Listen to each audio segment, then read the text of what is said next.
بسم اللہ الرحمن الرحیم۔ سیرت النبی صلی اللہ علیہ وسلم، درس نمبر 39۔ آج کے درس میں 3 باتیں ہیں۔ نمبر 1، غزوہ مریسیع جسے غزوہ بنی مصطلق بھی کہا جاتا ہے، اس کا تذکرہ۔ نمبر 2، رسول اللہ صلی اللہ علیہ وسلم کا حضرت جویریہ بنت حارث سے نکاح۔ اور نمبر 3، منافقین کا کردار۔ پہلا واقعہ غزوہ مریسیع، جس کو مریسیع بھی کہا جاتا ہے، چونکہ یہ جس کنویں کے پاس ایک مقام پر جہاں یہ غزوہ ہوا اسے مریسی کہا جاتا ہے، اور جس قبیلے کے ساتھ ہوا اس قبیلے کو بنو مصطلق کہا جاتا ہے، تو ان دونوں ناموں سے اس غزوے کو یاد کیا جاتا ہے۔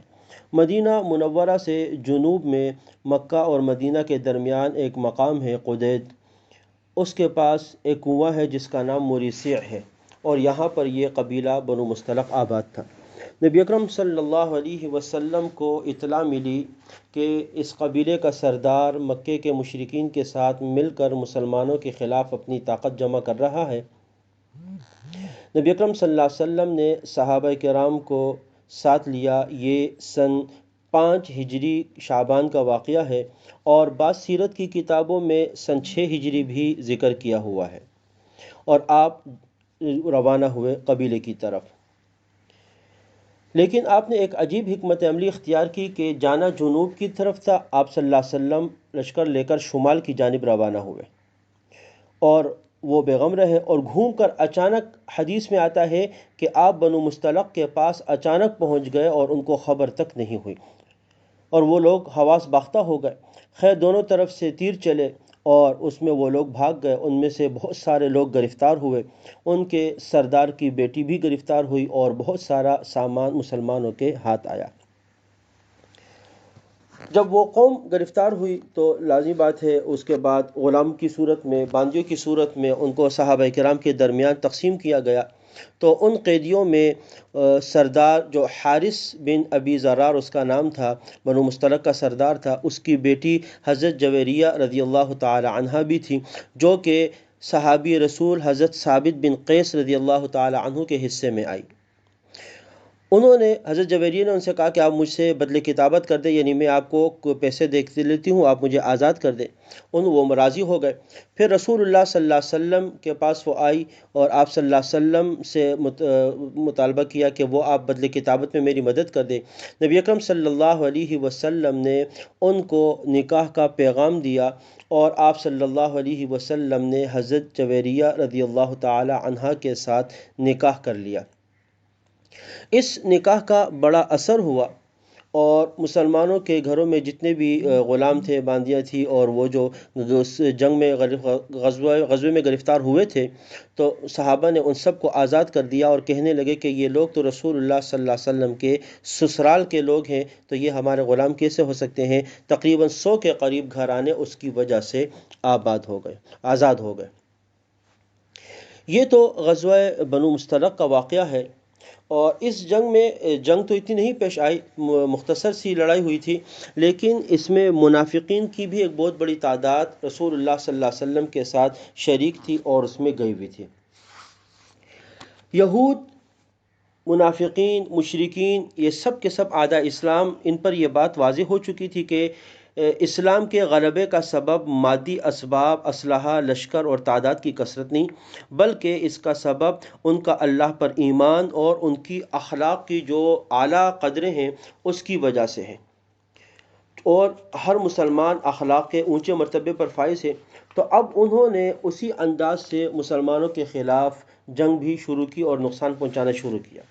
اس غزوے سے واپسی میں ایک واقعہ پیش آیا کہ چشمہ مریسی اس کے پاس ابھی لشکر کا قیام ہی تھا، کچھ لوگ پانی پینے لگے، تو ان میں ایک مہاجرین میں سے بھی تھا اور ایک انصار میں سے بھی تھا۔ تو پانی پینے میں کچھ دھکم پھیلی ہوئی، اور ایک مہاجر اور ایک انصار کے درمیان کچھ لڑائی ہو گئی۔ جب لڑائی ہو گئی تو انصار کا جو شخص تھا اس نے فوراً آواز لگائی، یا معشر الانصار، اے انصار کے لوگوں میری مدد کے لیے آؤ۔ اب جب اس مکے والے نے مہاجر نے سنا تو اس نے بھی آواز لگائی، یا معاشر المہاجرین، اے مہاجرین کی جماعت، تم میری مدد کے لیے آ جاؤ۔ اب یہ دونوں آ گئے اور اس انداز سے نعرے لگنے شروع ہو گئے۔ نبی اکرم صلی اللہ علیہ وسلم کو اس کی اطلاع ملی تو آپ فوراً تشریف لے کر آ گئے، اور آپ نے فرمایا کہ تم یہ جاہلیت کے نعرے لگاتے ہو، اس کو ہمیشہ کے لیے ترک کر دو، یہ تو بہت ہی عصبیت کا نعرہ لگانا، یہ تو انتہائی برا نعرہ ہے۔ اور آپ صلی اللہ علیہ وسلم نے قافلے کو روانگی کا حکم دیا۔ جب یہ واقعہ پیش آیا تو منافقین کے سردار عبداللہ ابن ابی، جو منافقین کا سردار ہے، اس کو تو موقع مل گیا، وہ تو انتظار میں بیٹھا ہوا تھا کہ کوئی بات ملے تو فوراً اس سے فائدہ اٹھائے۔ تو اس نے فوراً بھڑک کر مدینے کے انصار سے کہا کہ یہ سب کا سب تمہارا ہی قصور ہے کہ تم نے ان کو اپنے علاقے میں بلا کر اپنا مد مقابل بنا دیا ہے، اور اب وہ یہ ہے کہ تم سے جنگ کرنے کے لیے تیار ہو چکے ہیں۔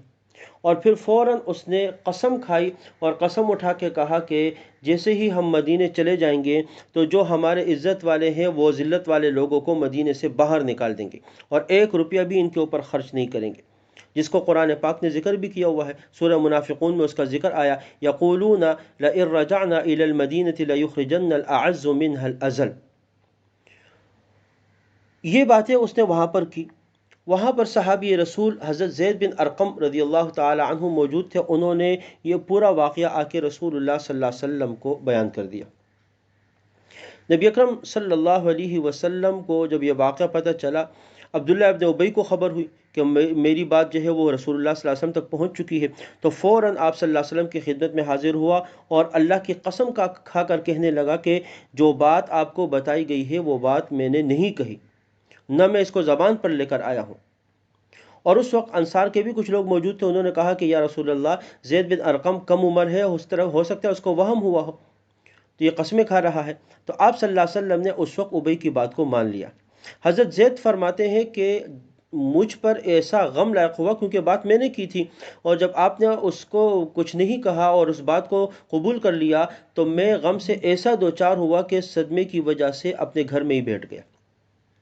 یہاں تک کہ جب یہ آیت نازل ہوئی، ہم الذین یقولون لا تنفقوا علی من عند رسول اللہ حتی انفضوا، اسی طرح یقولون لئن رجعنا الی المدینۃ لیخرجن الاعز منها الاذل، تو حضرت زید فرماتے ہیں کہ رسول اللہ صلی اللہ علیہ وسلم نے مجھے بلوایا اور یہ آیتیں پڑھ کر مجھے سنائے، اور کہا کہ اللہ پاک نے اے زید تمہاری تصدیق کی ہے۔ اور نبی اکرم صلی اللہ علیہ وسلم، لازمی بات ہے آپ کو اس سے بڑا دکھ ہوا، لیکن جتنا عبداللہ ابن ابی ابن سلول منافق جو ہے وہ منافق نفاق میں بڑا تھا، اتنا ہی اس کا بیٹا ایمان میں پختہ تھا۔ اس کو جب پتہ چلا تو اس نے تلوار لے کے مدینے کے راستے پر کھڑا ہو گیا اور کہا، اپنے والد سے کہا کہ جب تک اللہ کی قسم رسول اللہ صلی اللہ علیہ وسلم اجازت نہیں دیں گے تم یہاں سے نہیں جا سکتے، کیونکہ حضور عزت والے ہیں اور آپ ذلت والے ہیں۔ رسول اللہ صلی اللہ علیہ وسلم وہاں تشریف لائے اور آپ نے ان کو مدینے میں داخل ہونے کی اجازت دی۔ تو یہ غزوہ بنو مستلق کے موقع پر یہ منافقین کا کردار بھی سامنے آیا۔ ایک یہ واقعہ تھا، ایک دوسرا واقعہ ہے جو اسی سفر میں پیش آیا، جس کو واقعہ اف کہا جاتا ہے، انشاءاللہ اگلے درس میں اس کو ذکر کیا جائے گا۔ وآخر دعوانا ان الحمد للہ رب العالمین۔